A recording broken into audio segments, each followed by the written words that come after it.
Painting वाली चुड़ैल। लो भाई बब्बन, बन गई तस्वीर। जरा देखकर बताओ कैसी बनी है। अरे भाई मोहन, मेरी सलाह मानो तो तुम रहने ही दो।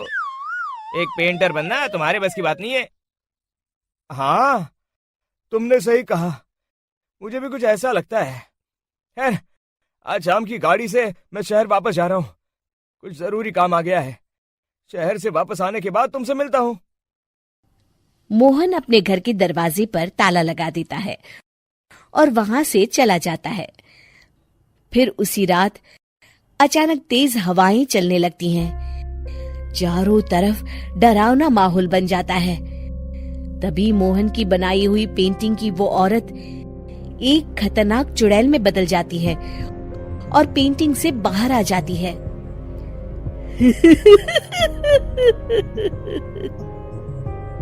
चुड़ैल घर के बाहर चली जाती है।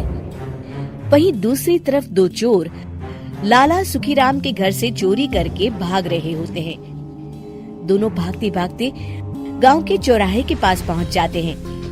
तभी अचानक वो चुड़ैल उन दोनों के सामने आ जाती है।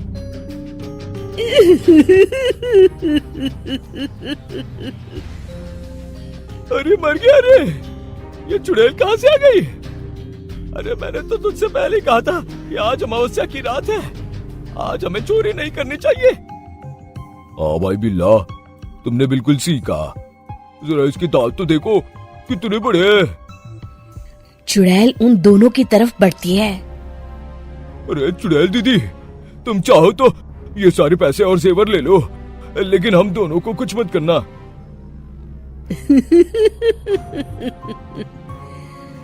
पैसे और जेवर के लालच में तुम इंसान बिकते हो, हम चुड़ैल नहीं।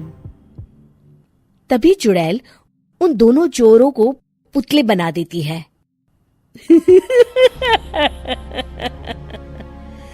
मैं किसी को नहीं छोड़ूंगी, अब कोई मुझसे नहीं बच सकता।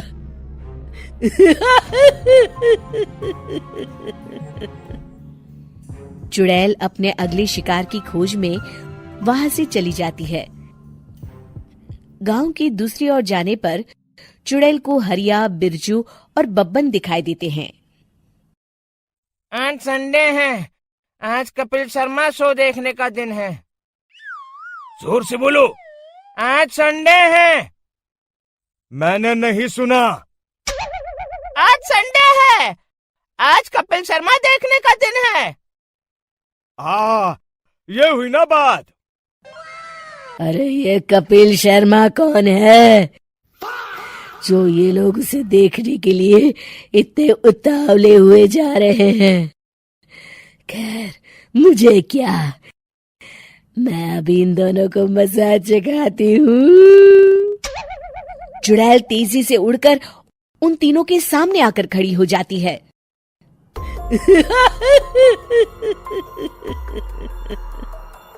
कपिल शर्मा शो बाद में देखना, पहले मुझे देख लो। बब्बन चुड़ैल को देखते ही पहचान जाता है। अरे ये तो तस्वीर वाली औरत के जैसी दिख रही है, मुझे अभी नहीं मरना है। अरे भागो रे। तीनों वहां से भाग खड़े होते हैं। बब्बन तो किसी तरह अपनी जान बचाकर वहां से भाग जाता है, लेकिन हरिया और बिरजू को चुड़ैल पकड़ लेती है और उन्हें पुतला बना देती है। फिर चुड़ैल बब्बन को पकड़ने के लिए उसका पीछा करती है, लेकिन बब्बन उसे कहीं नहीं दिखाई देता। अरे वो मोटा तो बड़ा तेज भागता है, शायद उस तरफ गया होगा। बब्बन एक दीवार के पीछे छुपकर बैठ जाता है और चुड़ैल उसके सामने से आगे निकल जाती है। बाल बच गया। अगली सुबह बब्बन सभी गांव वालों को सारी बात बता देता है। फिर उस चुड़ैल के डर से रोज शाम होते ही पूरे गांव में सन्नाटा छा जाता था और कोई भी अपने घर के बाहर नहीं निकलता था। अरे ये क्या हो गया, इतनी देर से घूम रही हूँ, अभी तक एक भी आदमी नहीं मिला। अरे कहाँ मर गए सबके सब? चुड़ैल वहां से चली जाती है। इस तरह कुछ दिन बीत जाते हैं। फिर एक दिन मोहन गांव वापस आता है। बब्बन उसे बताता है कि उसकी बनाई तस्वीर से एक चुड़ैल बाहर आ गई है। मोहन समझ जाता है कि ये कोई आम कागज नहीं है।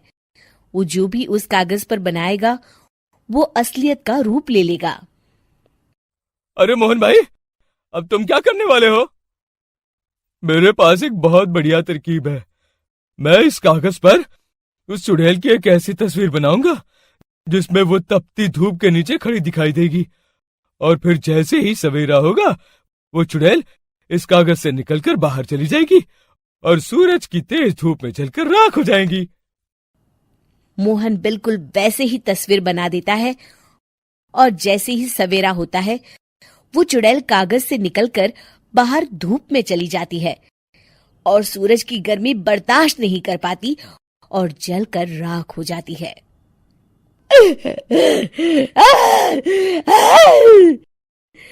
ये मुझे क्या हो रहा है? मैं सूरज की रोशनी बर्दाश्त नहीं कर सकती। मेरा पूरा शरीर जल रहा है। और इस तरह चुड़ैल के जलते ही पुतले बने सभी लोग पहले की तरह इंसान बन जाते हैं।